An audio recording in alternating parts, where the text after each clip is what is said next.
Assalamualaikum warahmatullahi wabarakatuh. Apa kabar anak ustazah semua? Alhamdulillah, luar biasa, Allahu Akbar. Semoga kita selalu dalam lindungan Allah Subhanahu wa taala. Amin amin ya robbal alamin.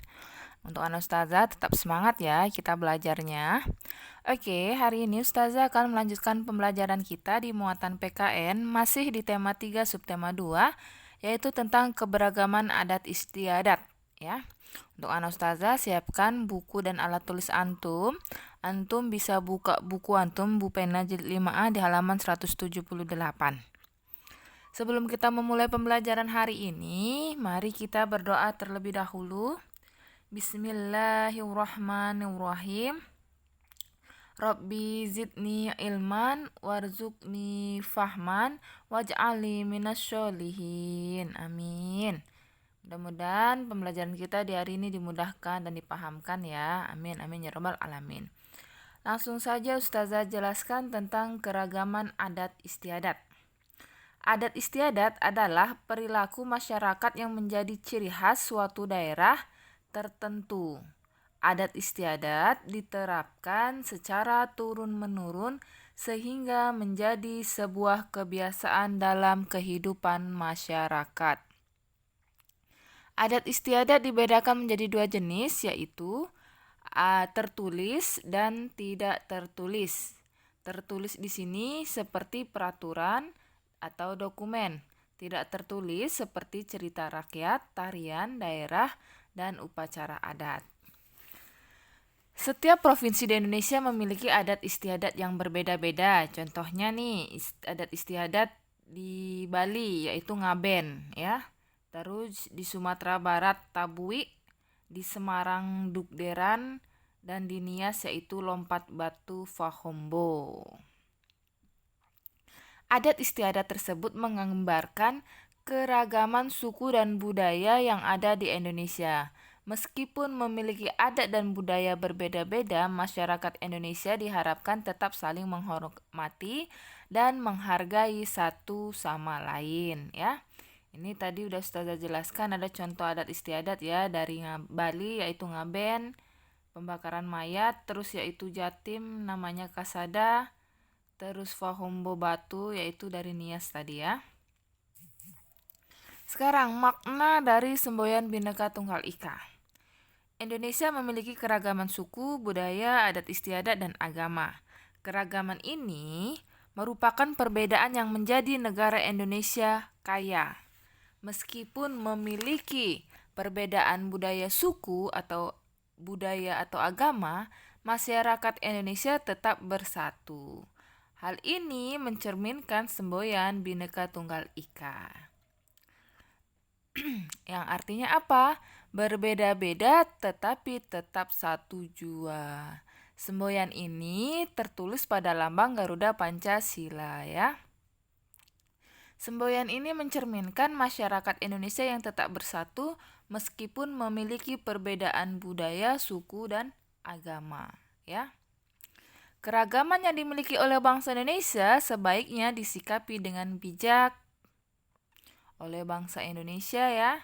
Kita harus saling menghormati, menghargai dalam berbagai keragaman. Kita harus saling menghormati dan menghargai dapat terwujudnya melalui kerjasama ya. Sekarang, manfaat keragaman budaya di masyarakat. Ada apa saja? Ya, sebelum itu, bangsa Indonesia dikenal sebagai bangsa dengan keragaman yang ada, tapi mampu menciptakan kerukunan di antara perbedaan tersebut. Ya, dari perbedaan itu, Indonesia bisa bersatu, ya, dengan cara apa? Yaitu kerjasama, saling menghormati, saling menghargai. Itu yang akan menjadi pemersatu dari perbedaan yang ada. Contoh kerjasama yang dapat kita lakukan adalah sebagai berikut ya. Contohnya ada menolong tetangga yang mengalami kesulitan. Walaupun kita berbeda suku mungkin atau berbeda agama mungkin, tapi kita tetap harus saling tolong menolong antar sesama. melaksanakan kerja bakti di lingkungan sekitar. Itu juga salah satu contoh kerjasama yang dapat mewujudkan perbedaan atau dapat mempersatukan kita ya. Adanya keragaman menciptakan beberapa manfaat, antara lain menumbuhkan sifat nasionalisme ya. Menumbuhkan sifat nasionalisme ini antum tahu tidak? Yang pertama, antum cinta enggak sama Indonesia? Antum orang Indonesia bukan? Apa sih yang sudah antum lakukan untuk Indonesia? Itu adalah mencerminkan sifat atau menumbuhkan sifat nasionalisme. Banyak sekali cara yang bisa kita lakukan untuk mengungkapkan rasa cinta terhadap negara Indonesia ya. Yaitu tadi menumbuhkan sifat nasionalisme, antara lain di antaranya adalah menumbuhkan sikap toleransi, karena Indonesia dipersatukan atau diperkenalkan dengan suku, agama, budaya, dan ras yang berbeda-beda. Kemudian buanglah sampah di tempatnya. Dengan seperti itu kita sudah berkontribusi menjaga negara Indonesia. Itu adalah salah satu contoh sifat nasionalisme yang bisa kita tumbuhkan. Berikutnya adalah menaati peraturan dan hukum yang berlaku. Menaatinya kita berkontribusi dalam melaksanakan ketertiban di negara Indonesia. Itu adalah salah satu atau beberapa contoh menumbuhkan sifat nasionalisme. Berikutnya, manfaat yang bisa kita ambil adalah sebagai identitas bangsa di dunia internasional ya. Sebagai identitas bangsa di dunia internasional. Identitas bangsa itu apa sih? Nah, Ustazah tahu enggak identitas bangsa kita? Identitas bangsa kita, negara Indonesia pemerintahannya adalah republik. Ibu kotanya adalah Jakarta. Kepala negaranya dan pemerintahannya itu adalah presiden. Mata uangnya adalah rupiah. Bahasa nasionalnya adalah bahasa Indonesia. Agama yang ada di Indonesia ada Islam, Kristen, Hindu, Buddha, Katolik, dan Konghucu. Jumlah penduduknya di tahun 2019 bulan April itu ada 269 juta jiwa. Indonesia memiliki 1128 suku dari Sabang sampai Merauke waktu pada sensus 2010. Hari kemerdekaannya yang biasa kita peringati yaitu tanggal 17 Agustus 1945. Lagu kebangsaannya adalah Indonesia Raya. Itu adalah contoh identitas bangsa Indonesia ya di dunia internasional. Berikutnya, alat pemersatu bangsa. Alat pemersatu bangsa itu apa ya, Nak? Siapa yang tahu?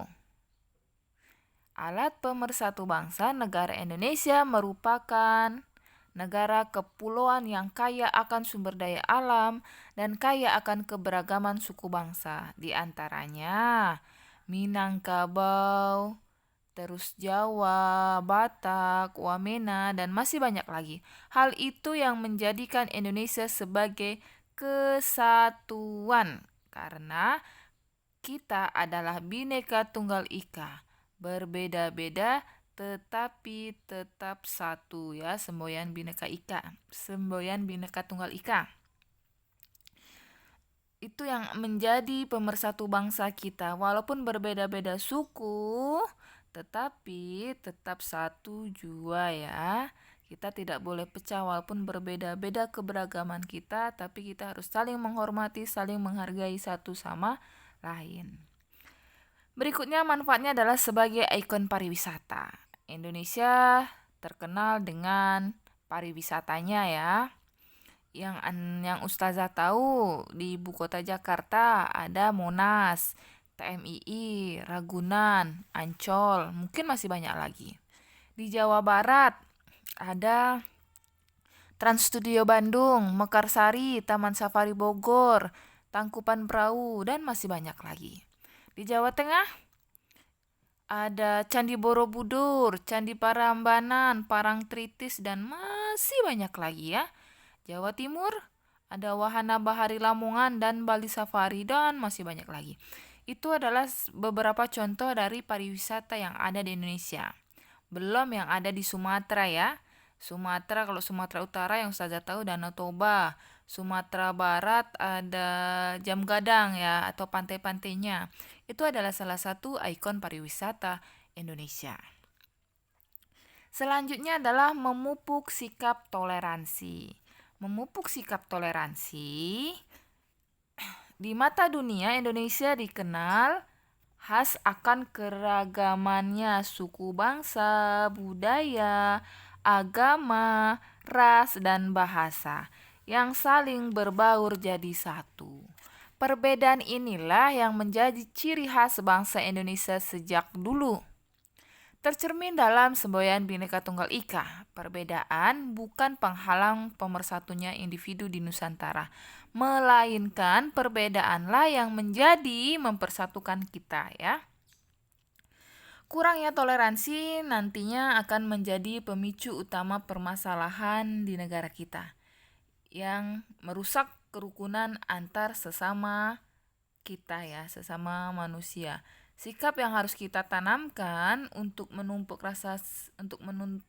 sikap toleransi adalah saling menghormati dan menghargai sesama. Itu kuncinya. Kita harus saling menghormati, saling menghargai walaupun berbeda-beda suku, agama, ras, budaya, dan mungkin bahasa kita, bahasa daerah masing-masing ya. Sejatinya kita harus menjalin kehidupan yang harmonis. Itu adalah manfaat keragaman budaya di masyarakat ya, dari menumbuhkan sifat nasionalisme sebagai identitas bangsa di dunia internasional, alat pemersatu bangsa sebagai ikon pariwisata, dan memupuk sikap toleransi. Itu saja yang bisa Ustazah jelaskan untuk pelajaran PKN di tema 3 subtema 2. Antum bisa pelajari lagi di buku antum tadi di halaman 178 sampai 180, yaitu tentang muatan PKN. Mudah-mudahan antum paham atas penjelasan Ustazah dan mengerti. Untuk anak Ustazah tetap semangat belajar di rumah. Untuk latihan hari ini adalah 3 soal untuk antum yang sudah ada di slide Ustazah. Yang pertama, semboyan Bhinneka Tunggal Ika memiliki arti apa? Yang kedua, tuliskan 4 adat istiadat beserta daerahnya. Ya, 4 adat istiadat beserta daerahnya. Tadi sudah Ustazah jelaskan, atau antum bisa buka lagi di buku antum. Yang ketiga, tuliskan 5 manfaat keragaman budaya. Barusan atau yang paling terakhir tadi, poin paling terakhir yang Ustazah jelaskan, itu adalah 5 manfaat keragaman budaya ya. Itu saja yang Ustazah jelaskan. Ustazah akhiri dengan penutup majelis. Subhanakallahumma wa bihamdika asyhadu alla ilaha illa anta astaghfiruka wa atubu ilaik. Wassalamualaikum warahmatullahi wabarakatuh.